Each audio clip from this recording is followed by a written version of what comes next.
इंतजार की घड़ियां बस खत्म होने वाली हैं। उत्तर प्रदेश के साथ 5 राज्यों के नतीजे बस आने ही वाले हैं। लेकिन अगर किसी प्रदेश के नतीजों का लोगों को सबसे ज्यादा इंतजार है तो वो है उत्तर प्रदेश, जहां इस बार के चुनाव काफी अलग और आक्रामक तरीकों से लड़े गए।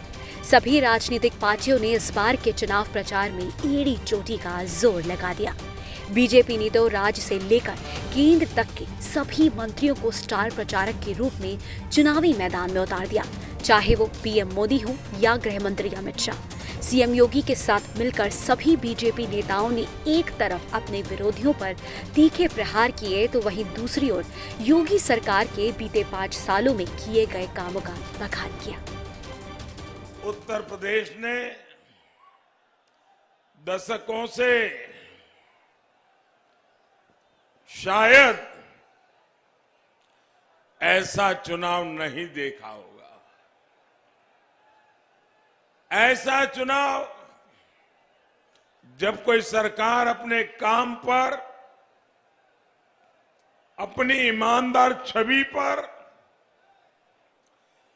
भेदभाव और पक्षपात रहित विकास पर और सुधरी हुई कानून व्यवस्था के दम पर जनता जनार्दन का आशीर्वाद मांग रही है। पीएम मोदी ने इस बार अपने तर्कश से विरोधियों पर कई मुद्दों पर हमला किया। इनमें परिवारवाद जैसे मुद्दे शामिल रहे। पूरा यूपी बिना बटे एकजुट होकर कह रहा है, आएगी तो भाजपा ही, आएंगे तो योगी ही। यूपी के लोग यूपी को गुंडागर्दी, मनचले, माफिया, भ्रष्टाचार, भाई भतीजावाद, अवैध कब्जे देने वाली गौर परिवारवादियों को पूरी तरह नकार चुके हैं। साथियों, आप मुझे बताइए, जो सिर्फ और सिर्फ अपना परिवार का भला करे, क्या ऐसे लोगों का आप साथ देंगे क्या? जो गौर परिवारवादी है, इनका साथ दोगे क्या?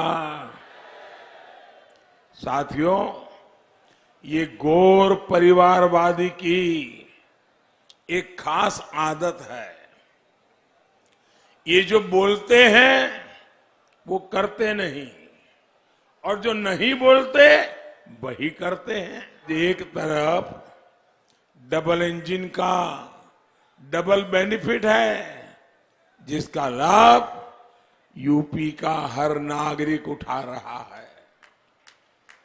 दूसरी तरफ गौर परिवारवादियों की कोरी घोषणाएं हैं जो कभी पूरी ही नहीं हो सकती। जान ली, बनारस में सब गुरु, केहू नहीं चेला। यहां तो झूठ भरे बिल्कुल नहीं चलता।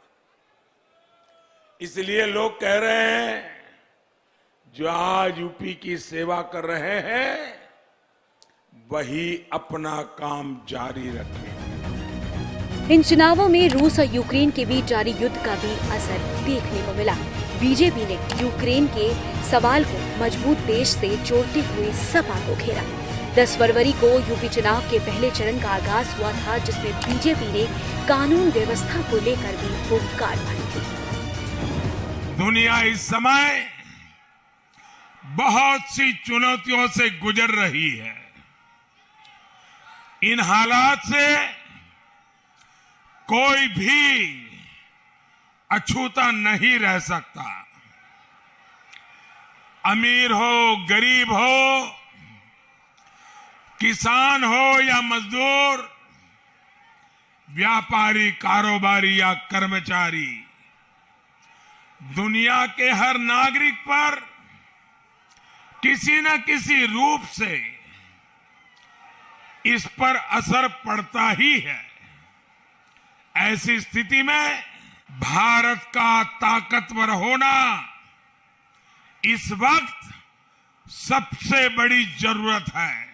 वो जो आप पर भय बनाकर बैठे थे, वो जिनके डर से आप घरों से निकलने से बचते थे, जिनकी वजह से हमारी बहन बेटियां परेशान थी, वो सब आज काबू में है।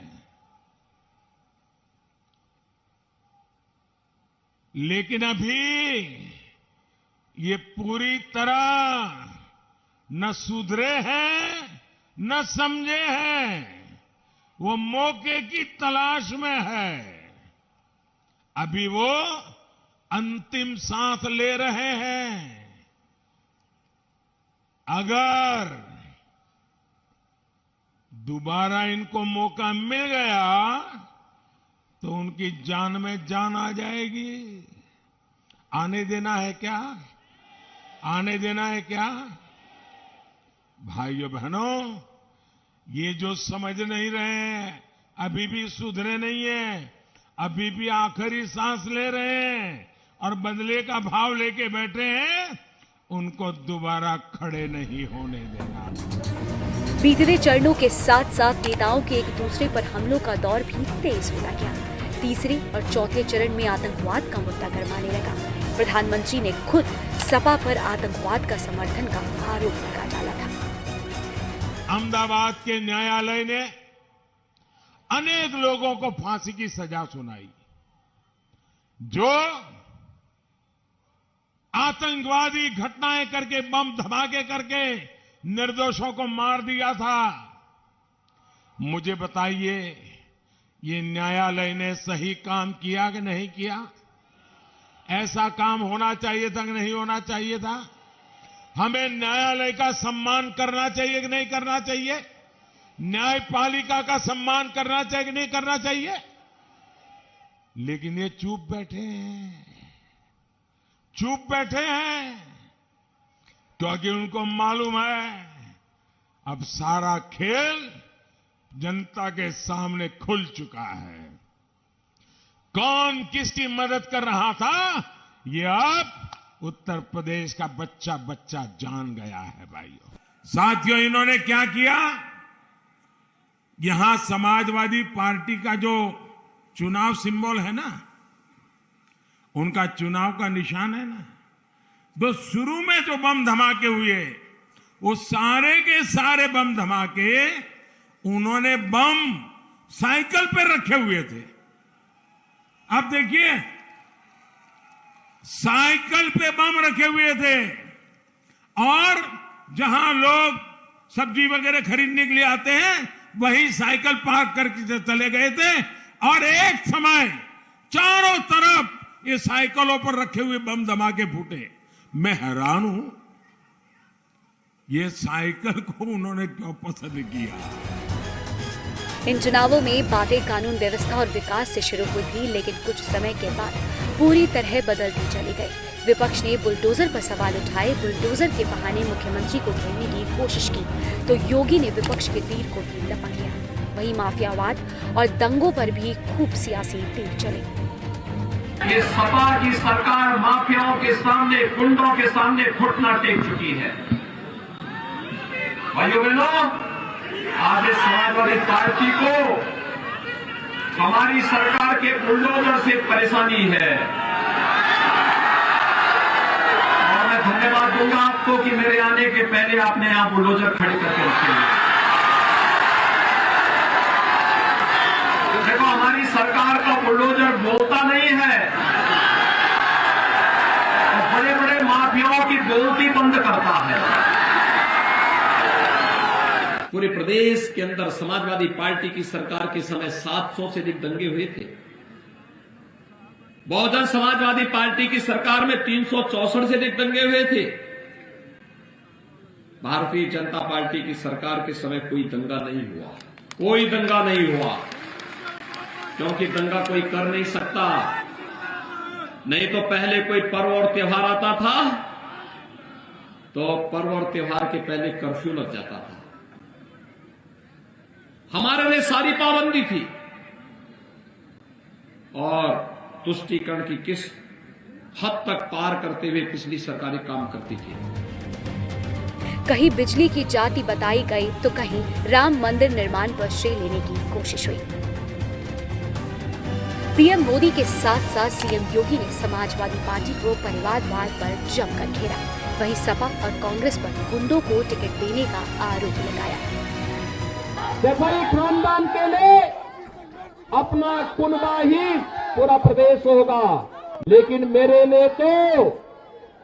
लिए तो पूरा प्रदेश ही परिवार है और इसलिए पूरे प्रदेश के हित के बारे में हम लोग सोचते हैं। इसीलिए प्रधानमंत्री जी ने मंत्र दिया सबका साथ सबका विकास, और सबका साथ और सबके विकास के लिए हम लोगों ने तय किया है एक हाथ पर विकास की छड़ी और दूसरे हाथ पर बुलडोजर का स्टीयरिंग लेकर के पूरे प्रदेश के अंदर हम लोग घूमेंगे।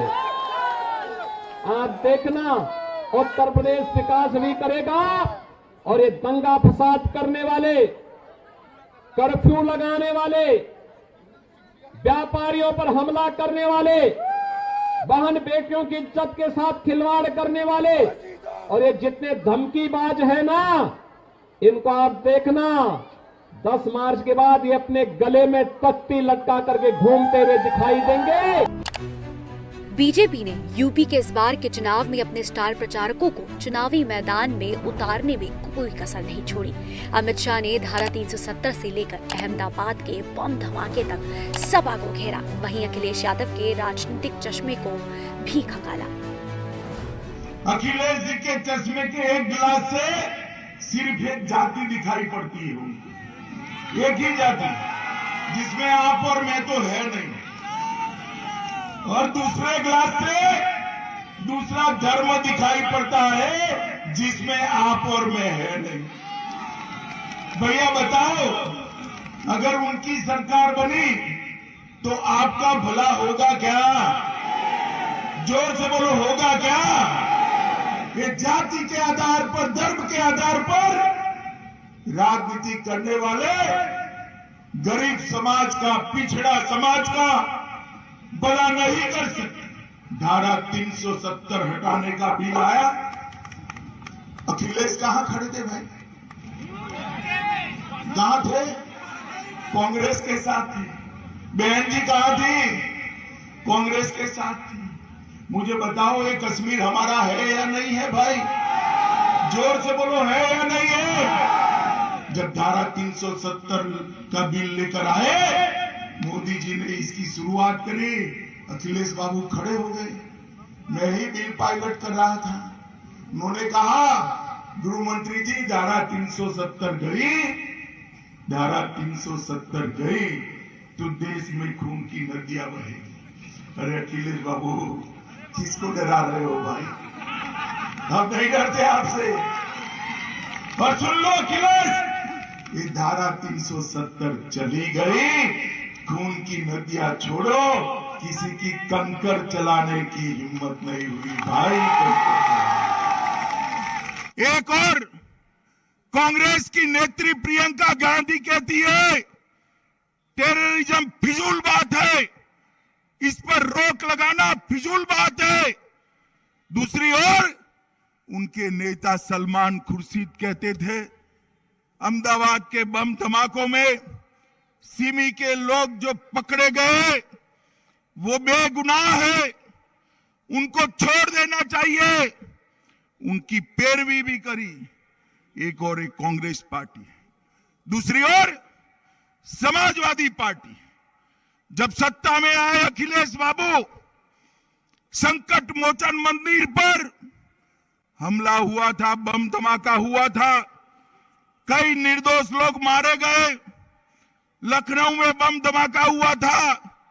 इस सारों को छोड़ने का उन्होंने घोषणा पत्र में वादा किया था। मित्रों, घोषणा पत्र ने, ये तो इलाहाबाद हाई कोर्ट ने दखल कर दी तो रुक गया, वरना सारे आतंकवादी मुक्त हो जाएंगे। बीजेपी ने अपने विरोधियों को घेरने के साथ साथ अपने संकल्प पत्र में जनता को लुभाने के लिए भी कई बड़े बड़े दावे किए हैं। इनमें 2 करोड़ टैबलेट या स्मार्टफोन देना, किसानों को सिंचाई के लिए मुफ्त बिजली और कॉलेज जाने वाली हर महिला को मुफ्त स्कूटी देने जैसे कई बड़े वादे शामिल हैं।